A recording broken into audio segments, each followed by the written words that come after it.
ओम शांति, ओम शांति, ओम शांति, ओम शांति, ओम शांति। ओम शांति। आज बाबा कह रहे हैं बहुत बहुत भाग्यवान हो, है ना? भाग्यवान है कि नहीं है?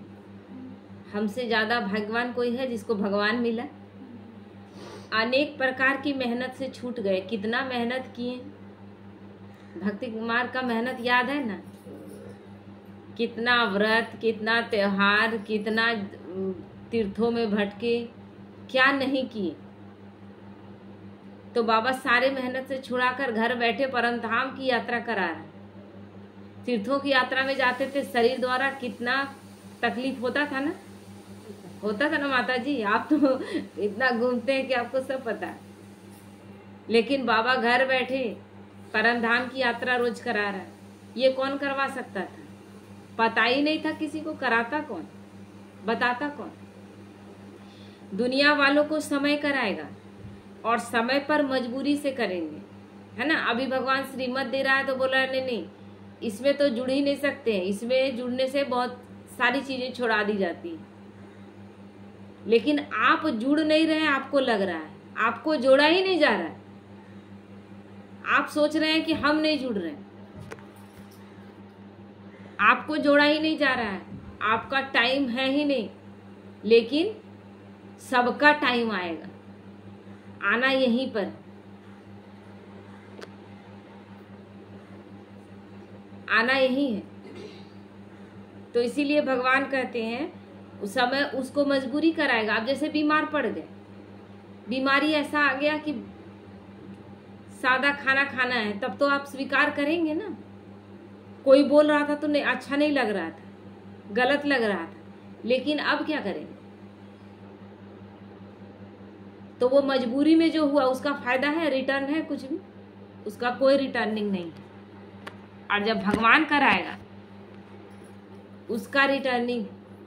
आज भगवान करा रहा है, जैसे कि अपने ही बच्चों में कुछ चीजों को महसूस कीजिए तो अपने महसूस होगा।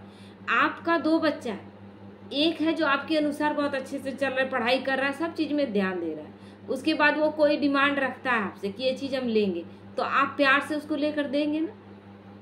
लेकिन एक बच्चा न पढ़ रहा है, न लिख रहा है, न कोई आपका बात नहीं मान रहा है, कुछ भी ढंग से नहीं कर रहा है, और उसके बाद वही चीज वो भी डिमांड करेगा क्योंकि वो मेरा भाई कर रहा है तो हम क्यों नहीं करेंगे।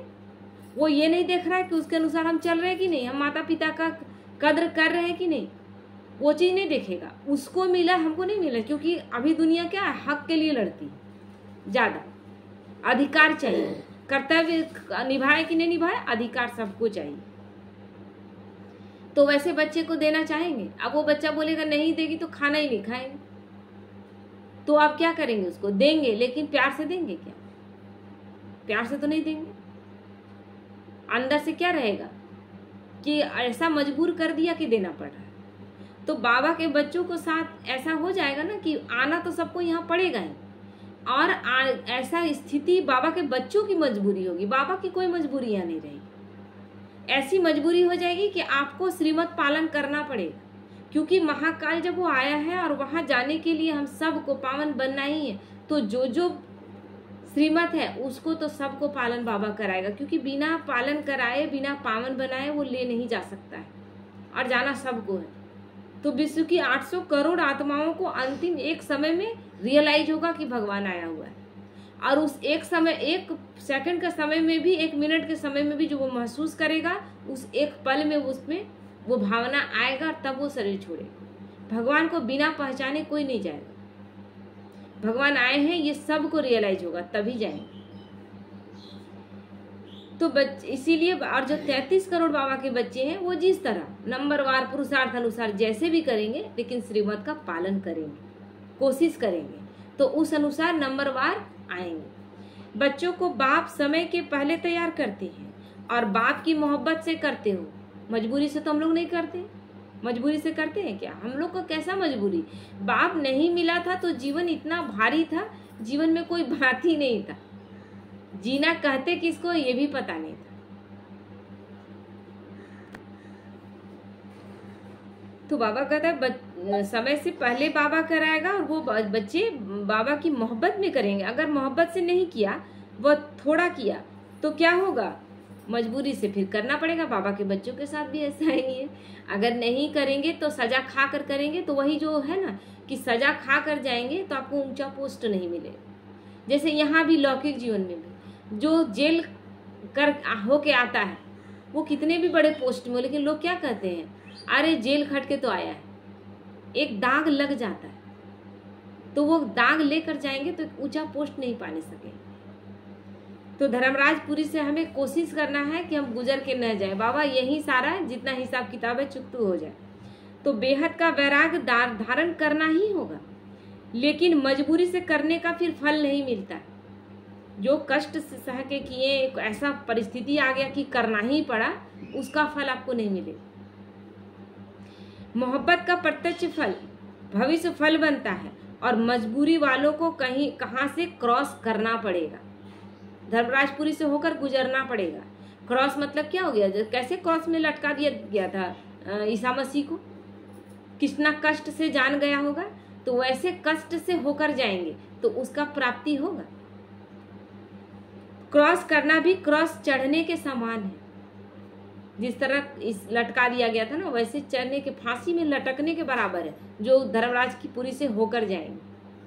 बाबा के बच्चे हैं, लेकिन संपूर्ण, मान लीजिए होता क्या है, छोटी छोटी बातों से समझेंगे कि मान लीजिए कि आपका मेरा एक पेपर ऐसा आया कि आपसे मेरा हिसाब किताब है, आप हमको 4 बात सुना दिए, हम तुरंत जवाब आपको दे दिए, बर्दाश्त नहीं हुआ। बाबा बार बार बोला है कि सहन करो, तुम्हें कोई पत्थर भी मार रहा है तो तुम फूल बरसा, यही ना सिखाया गया है, लेकिन हम नहीं सह सके, हम आपको बोल दी।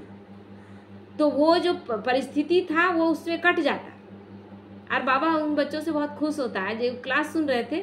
तो हम लोग सोचते हैं कि इसको जवाब नहीं देंगे तो ये मेरे ऊपर हावी हो जाएगा, लेकिन हम ये नहीं देख रहे कि मेरा बाप देख रहा है, और इस घटना के बाद बाबा का प्यार मेरे प्रति ज्यादा बढ़ जाएगा, क्योंकि हम भगवान का श्रीमत पालन कर रहे हैं, उसके बताए रास्ते पर चल रहे। जीवन कितना अच्छा नहीं हो गया है।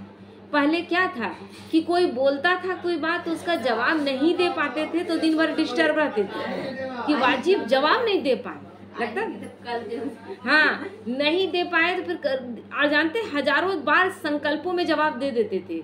ये जवाब देते ना तो उसको कटाश लगता, ये जवाब देते तो तीर जैसा उसको लगता। हमको तो जख्म लग गया, लेकिन हम उसको लगा नहीं पाए, दिन भर इसमें डिस्टर्ब रहते थे। अब जीवन कितना उलटफेर हो गया, अब जवाब दे देते हैं तो दिन भर डिस्टर्ब रहते हैं कि भगवान का श्रीमत पालन नहीं किए। अब वो तीर जैसा चुभता है कि भगवान आया है परम धाम से हम सबको सुधारने के लिए, और कैसे हैं हम कि छोटी छोटी बातों को हम नहीं सह पा रहे। तो कितना उल्टा हो गया ना। तो अब मजा आने लगा, गौर से सोचिएगा तो अब मजा आएगा। ये चेंजिंग तो आया है, कैसे सोच ले कि हम बदल नहीं रहे, बदल रहे हैं तब तो लग रहा है ना, भारीपन लग रहा है कि क्यों बोल दिए, क्योंकि अब शक्ति सारा लगा रहे हैं सहने में, और उसी में शक्ति है। बोलने वाला जो कहता है कि हम नहीं सह पाते बोल देते हैं, वो खुद कह रहा है कि मैं बहुत कमजोर हूँ, मुझसे बर्दाश्त नहीं होता और मैं बोल देता हूँ, वो कह रहा है कि मेरे में कमजोरी। तो इसीलिए भगवान कहते हैं क्रॉस में चढ़ने के समान हो जाएगा। तो क्यों वही बात नहीं बर्दाश्त कर सके तो आपके शरीर में कोई प्रॉब्लम आएगा, क्योंकि वो जो हिसाब किताब है वो तो भगवान चुकतू कराएगा। तो बाबा आ गया है ना, तो बाबा सोचता है कि छोटी छोटी बातों से हम अपने बच्चों को इन सब चीज़ों से मुक्त कर दें। तो ये छोटी छोटी बात में मुक्त हो जाते, लेकिन हम बाबा के अनुसार चलते नहीं, सहन करने का आदत नहीं, तो फिर हम नहीं सह पाते, तो फिर वही परेशानी हमारा बढ़ जाता है। बात का जवाब दिए वो मेरे शरीर पर आएगा। अब वो शरीर का बीमारी के रूप में झेलेंगे, उसका प्राप्ति नहीं। वो जो सह कर आते तो वो पास हो जाते।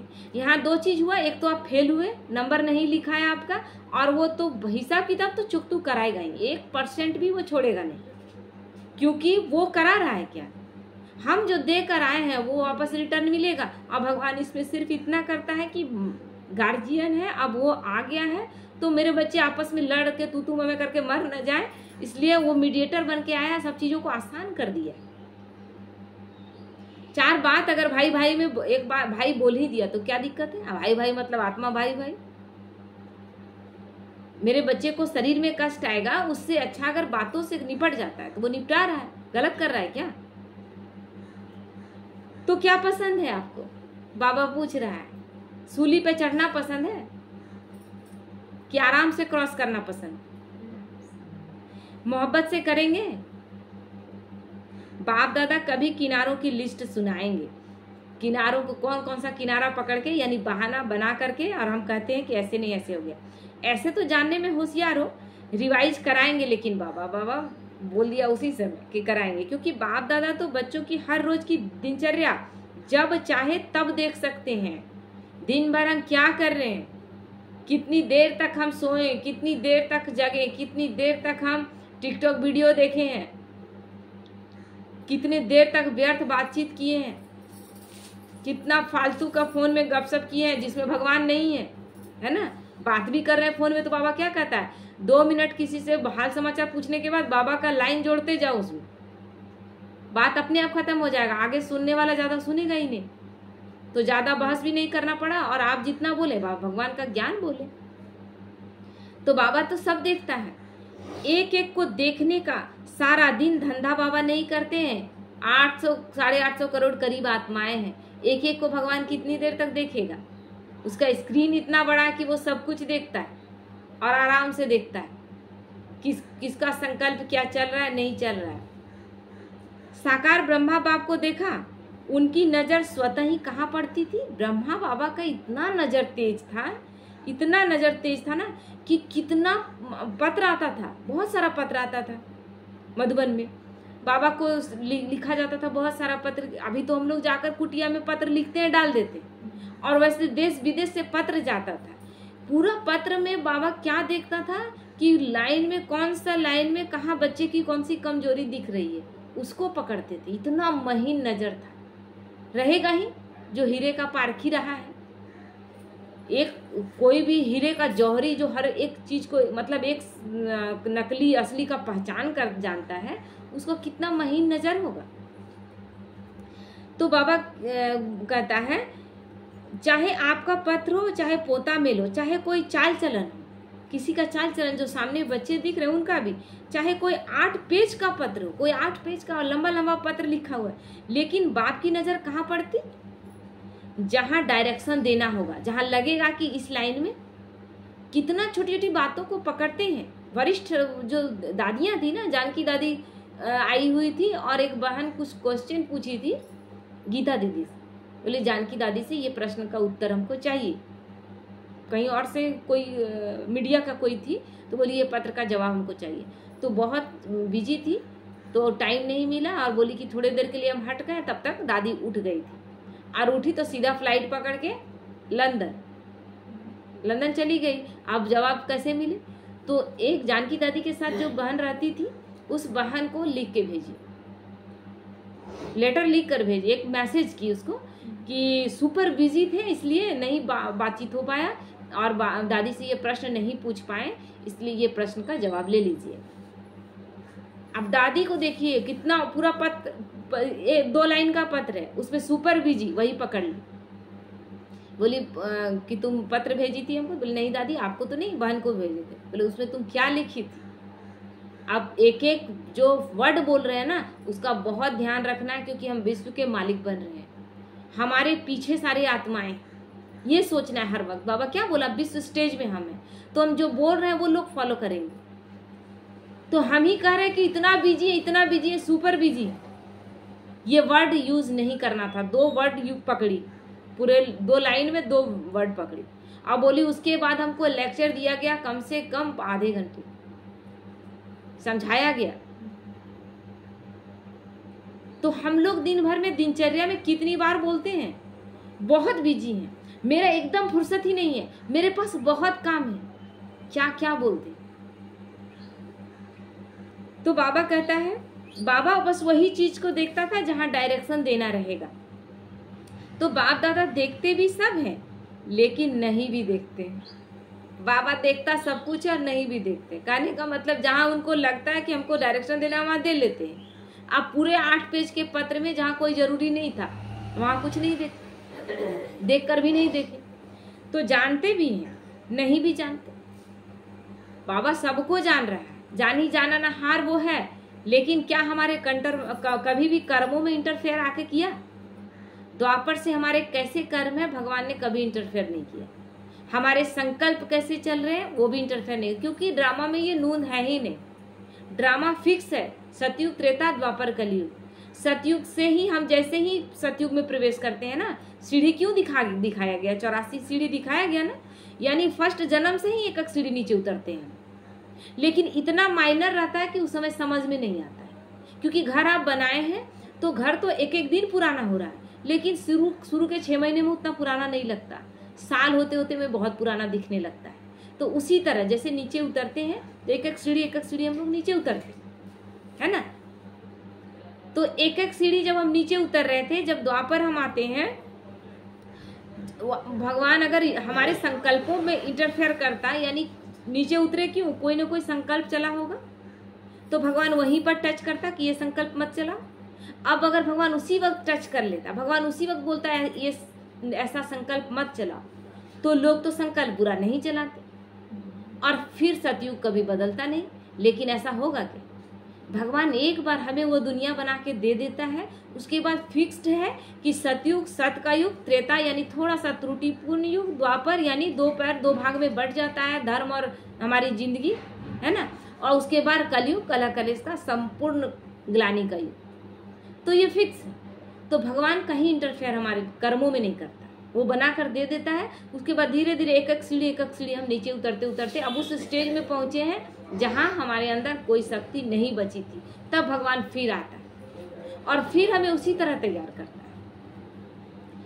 तो जब ये सोचते हैं कि बार बार यही होता है, बार बार बाबा यही करता है, तो अपने ही वैराग्य आएगा कि ये तो बार बार होता ही, फिर किन चीजों में हम फंस रहे हैं, ये तो कल्प कल्प रिपीट होता है। तो इसीलिए बाप दादा देखते भी सब कुछ नहीं देखते और जानते हुए भी सब कुछ नहीं जानते, क्योंकि इंटरफेयर नहीं करने आते। जो आवश्यक नहीं वह न देखते हैं न जानते हैं। जहाँ जरूरी नहीं है वहाँ नहीं देखते। अभी जब भगवान आए हुए, जहाँ जरूरी है, जिस बच्चे के लिए जरूरी, अब क्या होता है कि एक बच्चा बोला कि कसम खा लिया 8 घंटा लगातार हम बैठ के योग लगाएंगे। 8 घंटा लगातार बैठने का मतलब है कि आपने अपने लिए प्रॉब्लम खड़ा कर लिया। 8 घंटा आपका शरीर नहीं स्वीकार करेगा और उसको क्या हो गया, पैर में ऐसा प्रॉब्लम हो गया कि वो उठ बैठ नहीं सकता। आप धीरे धीरे क्या हुआ, आप हॉस्पिटलाइज हो गए, आप ज्ञान से भी गए। तो अपने बाबा कभी नहीं बोला कि तुम तो दुख काट कर आए थे भक्ति मार्ग में और आप ज्ञान मार्ग में भी दुख काटने के लिए बोला। यहाँ तो सहज राजयोग, इसीलिए कर्म योगी फरिश्ता, यानी कर्म करते फरिश्तों वाली स्थिति। हर कर्म करते भगवान की याद। कोई जरूरी नहीं कि हम बैठे। अब दिन भर मेरा घर में बहुत मेहमान आया, दिन भर नहीं बैठेंगे तब तो योगी नहीं लगा, तब तो भारी हो जाएंगे, तब तो फिर कहेंगे कि मेहमान आए ही नहीं। मेहमान आते हैं तो हम तो बैठ नहीं पाए, योग लगा नहीं पाए। जबकि बाबा कहता है कि कोई भी है सबको स्वागत करना है, क्योंकि अब आपका घर नहीं है, भगवान का घर। जो आए ब्रह्मा भोजन करके जाए और कुछ न कुछ ज्ञान की बातें सुनकर। तो इसीलिए भगवान कहते हैं कि जो आवश्यक नहीं वह न देखते हैं न जानते। खेल तो बहुत अच्छे देखते हैं, लेकिन वो फिर कभी सुनाएंगे। बहुत सारे खेल देखते हैं भगवान, लेकिन बोलने नहीं आते। और बाबा ऐसा नहीं है बोलने नहीं आते, बाबा क्या बोले, वो फिर कभी सुनाएंगे, यानी कोई और मुरली में सुना देंगे। अव्यक्त मुरली को निकाल कर देखिए तो हमारी जीवन कहानी जो हम रोज हर पल कर रहे हैं ना, कुछ भी अव्यक्त मुरली में छोड़ा नहीं है बाबा। हम लोगों का अपने संकल्पों के बारे में इतना हमको ज्ञान नहीं होगा जितना भगवान ने ज्ञान दे दिया। जब हम मुरली पढ़ते हैं तब लगता है कि अरे ये तो है मेरे अंदर। वो उस मुरली पढ़ने के बाद, यानी सोचिए कि हम अपनी गलतियों को नहीं जान रहे थे, लेकिन वो मुरली पढ़ने के बाद वो जानहार कैसा है कि वो सब कुछ जानता है हमारे बारे में। उसको किसी सीसीटीवी कैमरे की जरूरत नहीं है। तो भगवान का कैमरा हमेशा ऑन है और वो हर पल हमें देख रहा है। इसलिए हर वक्त हमारी स्थिति कैसी होनी चाहिए, कर्म योगी फरिश्ता। इसलिए जैसे ही अमृत वेले उठेंगे ना, तो बाबा क्या बोला था कि रोज वरदान ले, भगवान से रोज सुबह उठ के वरदान ले। बाबा का वरदान ही हाथ सिर पे रखवाए और बोले, बाबा कह रहा है कर्म योगी फरिश्ता भव, ये जरूर करवा लेना है, क्योंकि कर्म योग ही सबसे मुख्य है। दिन भर बैठकर आप योग लगाने का, क्योंकि हम लोग गृहस्थी में हैं, और जो समर्पित भी हैं, क्या दिन भर बैठ के योग लगा सकते हैं? हर जगह कर्म है, हर जगह सेवा है, सब जगह खाना बनाना ही पड़ेगा। आप गृहस्थ में हैं तो कुछ लोगों को एकदम बंधे हुए हैं कि इतने लोगों को हमको बनाना है, लेकिन समर्पित को नहीं है क्या? खाना बनाएंगे, झाड़ू पोछा करेंगे, बर्तन धोएंगे, कपड़े धोएंगे, सारा काम तो है।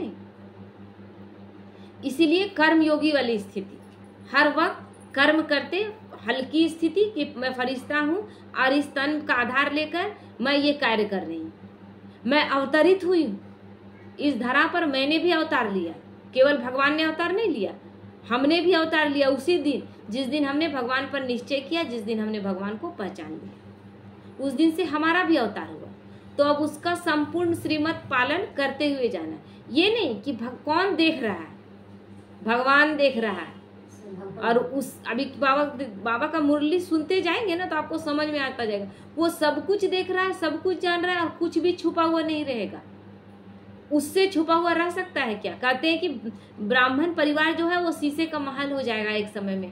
कौन कैसा चला था, किसने कब झूठ बोला था, किसने किसी को धोखा दिया था, किसने किसी की बेईमानी की थी, किसने श्रीमत का, जैसे कि भक्ति मार्ग में क्या होता था ना कि एक लड़की थी जो उपवास करती थी तो बोलती थी कौन देख रहा है, चुपे चुप पानी पी लेंगे, चुपचाप पानी पी लेंगे, उपवास किए कोई देखेगा नहीं। तो मन में लगता था, उस समय भी लगता था कि कोई नहीं देखेगा, लेकिन हम तो अपने खुद को देख रहे हैं और खुद भी जान रहे हैं ये पाप हम कर रहे हैं। भगवान तो देख रहा है, ये तो कन्फर्म कि वो तो हर वक्त देख रहा है कि हम क्या कर रहे हैं नहीं कर रहे हैं, लेकिन हम खुद भी तो देख रहे हैं। क्या हमको रियलाइज नहीं अपने बारे में कि हम गलत कर रहे हैं? तो जिसके अंदर रियलाइजेशन का पावर नहीं है ना, उसका स्थिति बहुत खराब। जिसको रियलाइज नहीं होता कि हम गलत कर रहे हैं, उसको सुधारना बहुत मुश्किल। इसलिए बाबा कहता है महसूसता की शक्ति होना बहुत जरूरी है। इसलिए महसूस करें कि कहाँ मेरे में क्या गलती है, कहाँ हमको सुधार करना है, क्योंकि देखने वाला बाबा तो क्लियर कर दिया कि मैं देखते हुए भी नहीं देखता और फिर देख भी लेता, जानते हुए भी, सब कुछ जानते हुए भी नहीं जानता, यानी वो अनजान बना रहता है, हंसता है। इसलिए तो कहता है कि कभी कभी मैं मुस्कुराता हूँ तुम पर, इसीलिए मुस्कुराता है क्योंकि हमारे खेल जानता है। अंदर कुछ और संकल्प चल रहा है, मुख में कुछ और बोल चल रहा है, वह भगवान नहीं जानेगा। दुनिया ये तो हम लोग तो हद के जो लोग हैं, कोई जाने की नहीं जाने। अब तो ब्राह्मण बच्चे भी एक दूसरे का वाइब्रेशन से पकड़ लेते हैं कि किसके अंदर क्या चल रहा है, वो तो स्वयं भगवान। और हमें ये ब्राह्मण आत्माएं या दुनिया के लोग देंगे कि भगवान देगा?